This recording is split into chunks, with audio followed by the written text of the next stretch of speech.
அனைவருக்கும் காலை வணக்கம். நான் உங்கள் ரமேஷ். பாலிசி நேற்றுக்கு பேசியிருந்தோம், எதுக்காக எடுக்கணும்னு. இன்றைக்கி நம்ம பேச போகிறது, பாலிசி நம்ம தள்ளி போட்டுக்கிட்டே போனோம் அப்படின்னா நோய் வந்ததுக்கப்புறம் நமக்கு பாலிசி தரமாட்டாங்க. அதனால் நோய் வர்றதுக்கு முன்னாடி எடுத்துக்கிறது ஒரு பாதுகாப்பு. ஏன்னா இதை வாங்கி வச்சுருந்தோம்னா தேவைப்படாத போது, தேவைப்படும் போது யூஸ் பண்ணலாம். ஏன்னா ஒரு மொபைல் ஃபோன் வாங்குற மாதிரியோ ஒரு 2 வீலர் வாங்குற மாதிரி நம்ம நினச்சோடனே போய் வாங்கிட முடியாது. அது யூஸ் பண்ணணும் அப்படின்னா வாங்கி வச்சுருந்தோம்னா 2 ஆண்டு காலம் காத்திருப்பு காலம் இதெல்லாம் இருக்குது. ஸோ அதை ஓவர் கம் பண்ணால் தான் நமக்கு எல்லா டிசீஸும் A to Z கவர் ஆகும். இரண்டாவது, நம்மளுடைய பாலிசியில் மினிமம் 25% ஆர் 50% போனஸ் இருக்கான்னு பாருங்கள். ஏன்னா நோ கிளைம் போனஸ் முக்கியம். ஸோ அந்த மாதிரி பாலிசியை தேர்ந்தெடுங்க. ஸோ அனைவரும் ஆரோக்கியமாக இருக்கணுங்கிறது தான் நம்மளுடைய விருப்பம். அனைவரும் நலமாக இருங்க.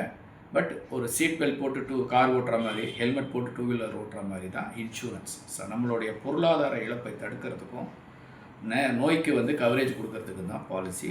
ஸோ அதனால் நமக்கு தேவைப்படலைன்னு நினைக்கக்கூடாது. எவ்வளோ சீக்கிரம் முடியுமோ அவ்வளோ சீக்கிரம் எடுத்துக்கணும். ஸோ உங்களுடைய சந்தேகங்களுக்கு என்னை காண்டாக்ட் பண்ணுங்கள். டிஸ்கிரிப்ஷன் நம்பர் கொடுத்துருக்குறேன். கமெண்ட் பண்ணுங்கள். ஏதாவது டவுட்ஸ் இருந்தால் ஷேர் பண்ணுங்கள், லைக்ஸ் பண்ணுங்கள். தொடர்ந்து என்னோடய வீடியோ பாருங்கள். நன்றி. இந்த நாள் அனைவருக்கும் இனிய நாளாக இருக்கட்டும்.